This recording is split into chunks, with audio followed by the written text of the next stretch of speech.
नमस्कार. नवमहाराष्ट्र नेटवर्कमध्ये आपलं सर्वांचं पुन्हा एकदा स्वागत आहे. आज आम्ही मोशी परिसरात आहोत आणि या मोशी परिसरातील सिल्वर ओक या सोसायटीतील सर्व हे नागरिक आहेत. गेल्या 10 वर्षापासून या ठिकाणी या मोशी येथील या सिल्वर ओक सोसायटीमध्ये राहत आहेत. यांचा प्रश्न खूप गंभीर आहे. आपण त्यांच्याकडून जाणून घेणार आहोत नेमके प्रश्न काय आहेत ते. माझ्याबरोबर हे सगळे सोसायटीधारक आहेत. एकंदरीत काय सांगाल, सगळे सोसायटीधारक तुम्ही आता एकत्रित झालात, याचं मूळ महत्त्वाचं कारण काय आहे? गेल्या 8 दिवसापासून आम्ही पाण्याचा प्रश्न हे करतोय, फेस करतोय. 12 कनेक्शन होते, 12च्या 12 कनेक्शन तोडण्यात आलेले आहेत. त्याचं कारण असं दिलेलं आहे की प्रॉपर्टी टॅक्स भरलेला नाही. पण काही लोकांनी प्रॉपर्टी टॅक्स भरलेला आहे 50% आणि 40 ते 50% लोकांनी भरलेला नाही. हे सत्य आहे. पण त्याच्यामागं कारण असं आहे की क्षेत्र कमी असल्यामुळं काही फ्लॅटधारकांना असं वाटतं की क्षेत्र मोजून घ्यावं आणि त्याप्रमाणे कर आकारणी करावी आणि त्याप्रमाणे ते लोक भरायला तयारही आहेत. आम्हाला क्षेत्र मोजलेला एक रिपोर्टही द्या आणि त्याप्रमाणे कर आकारणी करून तो आम्ही जो 100% जो रिमेनिंग टॅक्स आहे तो भरायला तयार आहेत. आणि माझ्यासारखे काही फ्लॅट ओनर आहेत ज्यांनी 100% टॅक्स भरलेला आहे, परंतु 100% टॅक्स भरू नये सगळी कनेक्शन तोडलेली आहेत. गेल्या 8 दिवसापासून आमची हरासमेंट सुरू आहे. आम्ही 2 वेळेस PCMC जाऊन आलो, दोन्ही वेळेस त्यांनी आम्हाला दाद दिली नाही आणि त्यामुळं हा प्रश्न गंभीर झालेला आहे. आज खरं तर आपण बघतोय एकंदरीत ज्यावेळेस इलेक्शन येतात, इलेक्शन आले की सगळ्या सोसायटी धारकांमध्ये जे राजकीय लोक जे आहेत त्यांची रांग लागलेली असते. परंतु ज्यावेळेस सध्या आता उन्हाळा आला आहे, या उन्हाळ्यामध्ये खरं तर पाहिलं गेलं तर सोसायटी धारकांचे प्रश्न जे आहेत ते फक्त पाण्याचा प्रश्न निर्माण होतो. आज तो पाण्याचा प्रश्न जो आहे तो सध्या आता या सोसायटी धारकांना निर्माण झालेला सध्या पाहायला मिळतो आहे. खरं तर हे सगळे सोसायटी धारक आहेत, या सोसायटी धारकांना या ठिकाणी गेल्या 10 वर्षापासून या ठिकाणी राहत आहेत.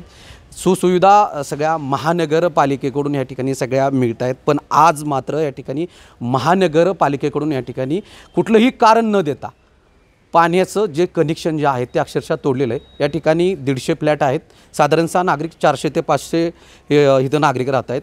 हे लहान सगळे या ठिकाणी जर पाहिलं गेलं तर सगळे महिला मंडळी आहेत. आज पाण्याचा वापर सगळीकडंच सकाळी उठल्यापासून महिलांना पाण्याचा वापर हा किचनमध्ये लागतोच. पण आज पाणीच नाही आहे नागरिकांना. अक्षरशः आज टँकरने पाणी विकत घ्यावं लागतं आहे. टँकर माफिया या ठिकाणी सध्या आता जास्त रेट घेत आहेत, जास्त रेट देऊन टँकर विकत आहेत. खरं तर पाहिलं गेलं तर या महानगरपालिकेकडून आज 4 ते 5 दिवस झालं या पिंपरी चिंचवड शहरातील या मोशी भागामध्ये खरं तर पाणी चाललेलं नाही आहे. परंतु या सोसायटीला गेल्या 10 दिवसापासून पाण्याचं कनेक्शन तोडले. ज्या तोडत असताना या ठिकाणी ज्या काही महिला उपस्थित होत्या, आपण त्यांच्यासोबत आहोत, त्यांच्याकडून जाणून घेणार आहोत. ताई, काय सांगाल एकंदरीत ज्या महानगरपालिकेचे अधिकारी आले होते, ज्यावेळेस कोण कर्मचारी असतील, कोणी अधिकारी असतील, तुम्हाला काही नोटीस वगैरे दिली होती काही कारवाई वगैरे करताना? नाही, नोटीस वगैरे काही दिली नव्हती. नोटीस न देता ही कारवाई केली? हो. ज्यावेळेस कर्मचारी इथं आल्यानंतर आता महानगरपालिकेनं ज्यावेळेस इथं कारवाई करायची आहे त्यावेळेस महानगरपालिकेकडून यांना नोटीस दिलं जाणं हे महत्त्वाचं होतं. परंतु या सोसायटी धारकांना कुठलीही नोटीस न देता पाण्याची कनेक्शन जे आहेत ते या ठिकाणी तोडलेले पाहायला मिळत आहेत. एकंदरीत आज तसं पाहिलं गेलं तर पिंपरी चिंचवड जे महानगरपालिका आहे कर वसूल करण्यामध्ये तिनं उल्लेखनीय कामगिरी केल्याचं सध्या आता समोर येतं आहे. परंतु एकीकडे या पिंपरी चिंचवड शहरातील जे रहिवासी आहेत, जे त्यांना ज्या सुसुविधा महानगरपालिकेकडून मिळणे अपेक्षित असतं परंतु त्यांना मिळत नाही आहेत. एकंदरीत ज्या महानगरपालिकेला हा सगळा टॅक्स स्वरूपात जो निधी जातो तो या सोसायटी धारकांमधून जातो आणि याच सोसायटी धारकांचं आज महानगरपालिकेनं कुठलंही कारण न देता आज पाण्याची कनेक्शनं संपूर्णपणे तोडलेत. पाशी या पिंपरी चिंचवड शहरातील सर्वात प्रथम तसं म्हणायला गेलं तर हीच जी सोसायटी आहे सगळ्यात प्रथम महानगरपालिकेनं आत्तापर्यंत ज्या सोसायटीचं जे पाणी कनेक्शन तोडला जर असेल तर याच सोसायटीचं या पिंपरी चिंचवड महानगरपालिकेच्या अधिकाऱ्यांनी या सोसायटीचं नळ कनेक्शन तोडलेलं आहे. हे सगळे सोसायटी धारक सगळे आता एकत्रित झालेत. खरं तर सकाळी महानगरपालिकेमध्ये हे सगळे अधिकाऱ्यांसमोर बसले होते. अधिकाऱ्यांना त्याविषयी जाब विचारला परंतु अधिकाऱ्यांनी यांना सर्वप्रथम जो टॅक्स आहे तो भरा अशा पद्धतीने त्यांना सांगितलं गेलं होतं. तुम्ही महानगरपालिकेत सकाळी गेलं होतात, अधिकाऱ्यांकडून काय सांगण्यात आलं?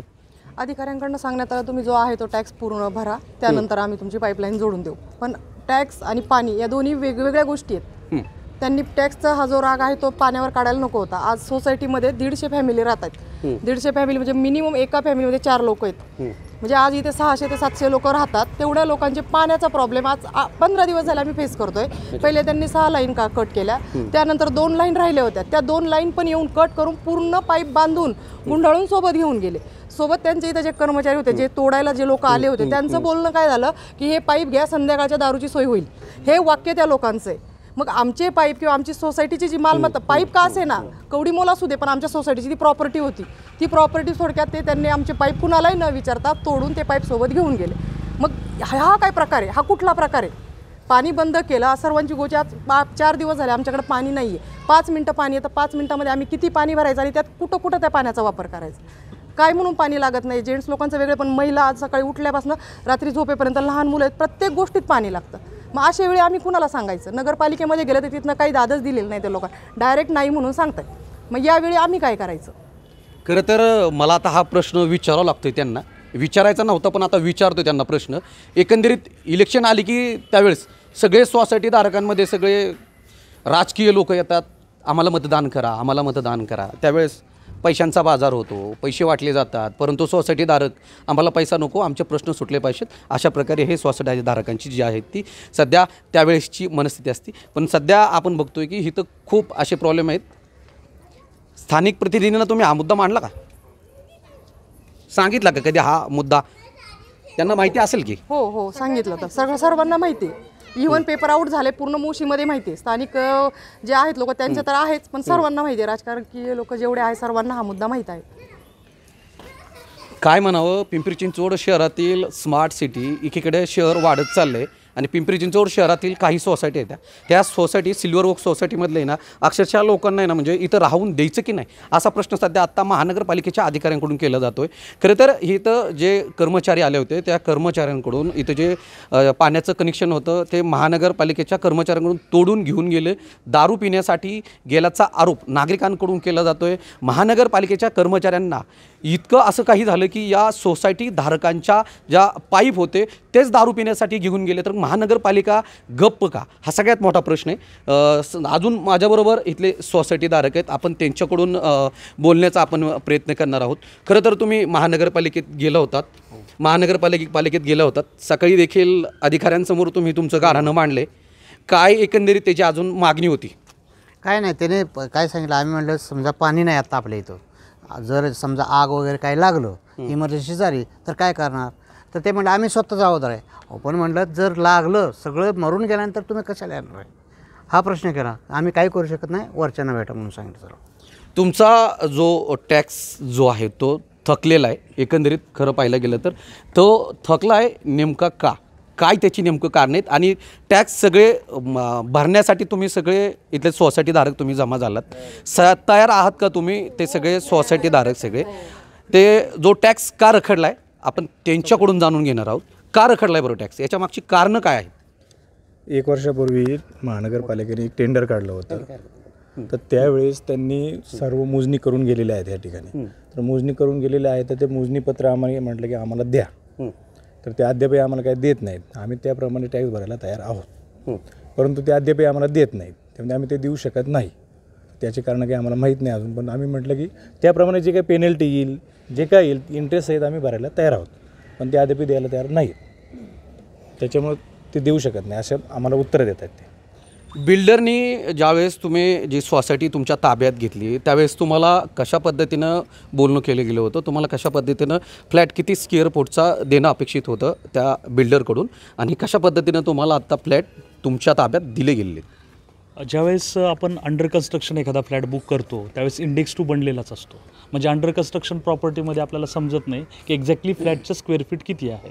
ज्यावेळेस म्हणजे ज्यावेळेस बिल्डिंग बनली त्यावेळेस असं निदर्शनास आलं की 50 square feet, average 50 square feet प्रत्येक फ्लॅटचे कमी आहेत. तर त्याच्यानंतर मागणी अशी हरकत अशी घेण्यात आली की हा फ्लॅट मोजून घेण्यात यावा.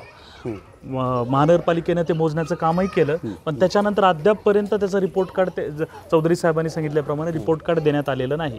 आमची फक्त एवढी रास्त अशी मागणी आहे की आम्ही जो फ्लॅटमध्ये राहतो, जेवढ्या स्क्वेअर फीटचा फ्लॅट आहे तेवढ्या स्क्वेअर फीटचा आम्हाला कर मिळावा. एवढीच आमची बेसिक माहिती आहे. आणि जनरली असंच असतं प्रत्येक शहरामध्ये की कर आकारणी करण्यापूर्वी प्रत्येक फ्लॅटची मोजमाप केलं जातं आणि त्याच्यानंतर सर्वे करून तो कमी असो किंवा जास्त असो, म्हणजे समजा एखाद्यानं घर बांधलं आणि वाढीव बांधकाम केलं तर त्याच्यानंतर त्या वाढीव बांधकामाचं कर पण त्यांना मिळतो. तसं तुम्ही कमी असो किंवा जास्त असो स्क्वेअर फीटप्रमाणे आम्हाला कर आकारणी करा, इंडेक्स 2 चेंज करा आणि त्या इंडेक्स 2 प्रमाणे आम्ही जो काही टॅक्स आहे तो भरायला तयार आहे. नागरिक म्हणून याच्या व्यतिरिक्त आम्ही काही त्यांच्याकडे वेगळं असं काही मागितलेलं नाही. तरीसुद्धा अद्यापपर्यंत त्याचा रिपोर्ट आम्हाला मिळाला नाही, त्याचा इंडेक्स 2 चेंज झाला नाही आणि त्याच्यानंतर फाईनवर फाईन 2% फाईन आहे दरवर्षी. चक्रवाढ व्याज याप्रमाणे म्हणजे आजच्या रोजीपर्यंत गेल्या 4 ते 5 वर्षापर्यंत ते सतत आम्हाला म्हणजे ज्या लोकांनी भरलं नाही त्या लोकांना व्याजावर व्याज असं 2% व्याजाप्रमाणे त्याची रक्कम ते भरायला सांगतायत आणि भरायला तयार. किती रक्कम झाली आता? साधारण ॲव्हरेज 70 ते 75 म्हणजे हे नागरिक भरायला आम्ही नागरिक म्हणून भरायला तयारही आहोत फाईन म्हणून. फक्त आमची एवढी मागणी आहे की ज्या स्क्वेअर फीटचा फ्लॅट आहे त्या स्क्वेअर फीटप्रमाणे आम्हाला कर आकारणी करावी. मला वाटतं ह्याच्यामध्ये आम्ही काही चुकीचं मागितलेलं नाही किंवा एक प्रशासनाकडे आम्ही चुकीची मागणी केलेली नाही. गेल्या 10 वर्षापासून या ठिकाणी राहत आहे. गेल्या 10 वर्षापासून टॅक्स भरलाच नव्हता का? नाही, 10 वर्षापासून नाही, म्हणजे सोसायटी फॉर्म झाल्यानंतर 5 ते 7 वर्षापासून तो टॅक्स येतोय आणि 7 वर्षामध्ये काही लोकांचं डिस्प्यूट आहे. म्हणजे काही 22 ते 40 फ्लॅट ओनर आहेत. त्यांचं असं म्हणणं आहे की आम्हाला स्क्वेअर फीट मोजून द्या, फ्लॅट मोजून द्या, स्क्वेअर फीटचा रिपोर्ट द्या, आम्ही त्याप्रमाणे कर द्यायला तयार आहोत. पण तेवढंही प्रशासन करायला तयार नाही. आणि विदाऊट इंटिमेशन आता साधारण पाणी एक अत्यावश्यक सेवा आहे, कमीत कमी 1, 2 किंवा 3 नोटीस दिल्या पाहिजेत आणि त्याच्यानंतर पाणी कट केलं पाहिजे. तर तेवढीही तसदी प्रशासनानं घेतलेली नाही. दुसरी गोष्ट, आम्ही 2 ते 3 दिवस झालो आज प्रशासनाशी भांडतोय तर ते स्पष्ट उत्तर देत आहेत की आम्ही तुमचं पाणी कनेक्शन जोडून देऊ शकत नाही. म्हणजे प्रशासनाला काहीही पडलेलं नाही. टॅक्स भरा आणि त्याच्यानंतर तुम्ही फ्लॅट किती स्क्वेअर फूटचा तुम्हाला कमी दिला? ॲव्हरेज 50 स्क्वेअर फीटचा कमी आहे, जास्तही असू शकतो पण 50 म्हणजे तरीसुद्धा बरीच तेवढ्या स्क्वेअर फीटचा कायमस्वरूपी आम्हाला टॅक्स भरावा लागेल. आणि तेवढ्या स्वरूपाचा आम्ही जी गोष्ट आमच्याकडे अवेलेबलच नाही, जी गोष्ट आम्ही घेतलीच नाही, नक्कीच त्या गोष्टीचा टॅक्स आम्हाला भरावा लागेल. नक्कीच. आपण एकंदरीत बघतोय खरं तर जो बिल्डर आहे त्या बिल्डरकडून 50 स्क्वेअर फूट हा जो फ्लॅट जो आहे तो या ठिकाणी कमी देण्यात आल्याचा नागरिकांचा आरोप आहे.